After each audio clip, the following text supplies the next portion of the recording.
ચોખાને શેકવાના હોય અને ઘરે ઘરઘંટી હોય તો તમે આ દાળ ચોખાને દરદરો પીસીને તેનો લોટ પણ બનાવી શકો છો.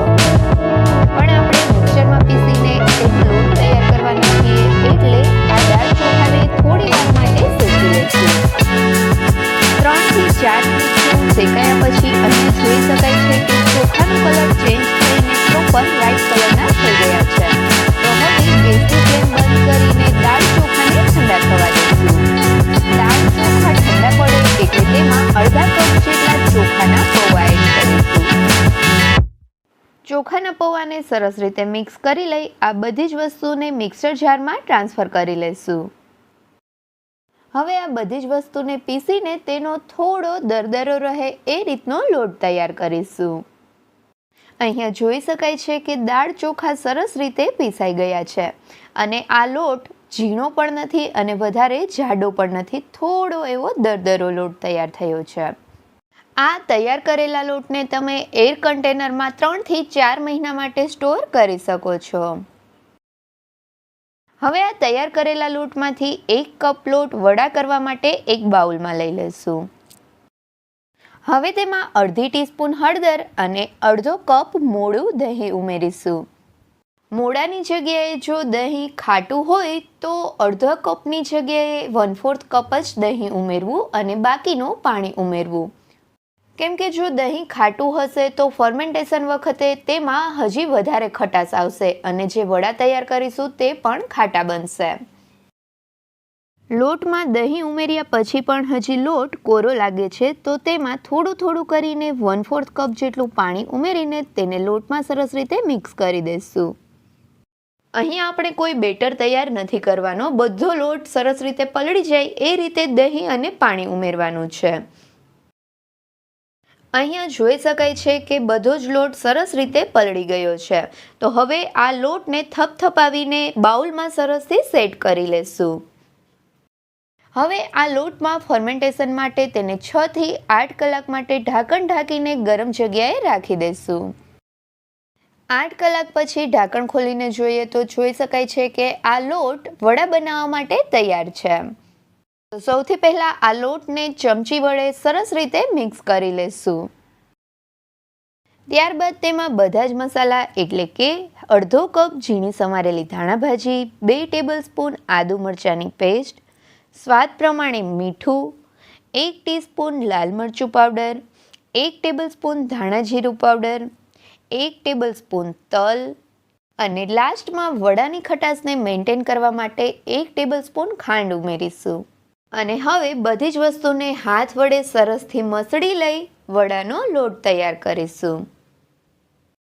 વડાનો લોટ તૈયાર થાય ત્યાં સુધીમાં જો હજી સુધી તમે મારી ચેનલને સબસ્ક્રાઇબ નથી કરી તો નીચે આપેલા સબસ્ક્રાઇબ બટન પર પ્રેસ કરો અને બાજુના બેલ આઇકન પર ક્લિક કરો, જેથી તમને મારા નવા વિડીયોનું નોટિફિકેશન મળતું રહે.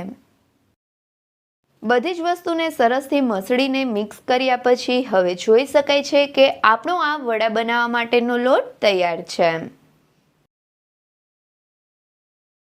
તો હવે હાથને તેલવાળા કરી લેશું અને ત્યાર પછી લોટ થોડો હાથમાં લઈ તેનો આ રીતે લુઓ તૈયાર કરીને બંને હાથની હથેળીની મદદથી આ રીતે પ્રેસ કરતા વડાનો શેપ આપીશું.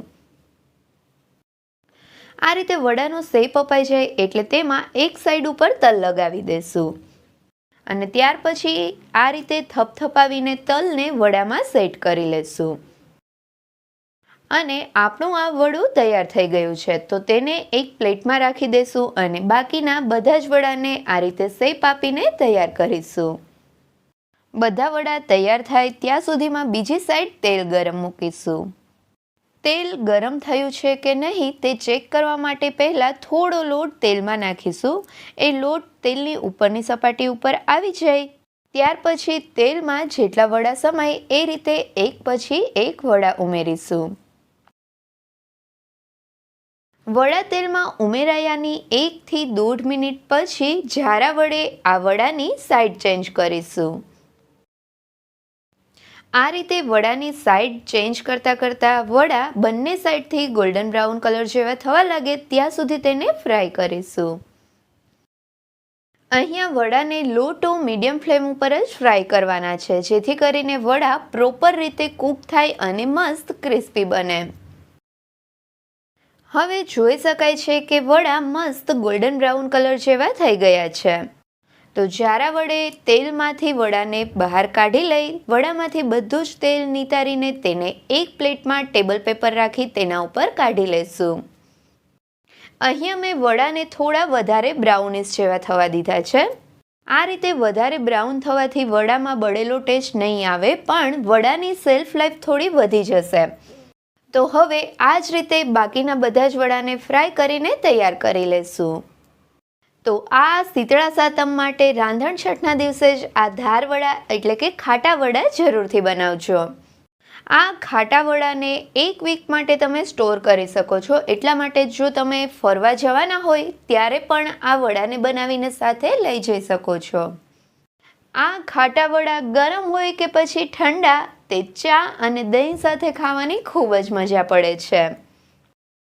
તો તમે પણ આ સાતમ ઉપર અથવા તો ક્યાંય ફરવા જવાના હોય ત્યારે આ ધાર વડા એટલે કે ખાટા વડા એકવાર ઘરે જરૂરથી ટ્રાય કરજો.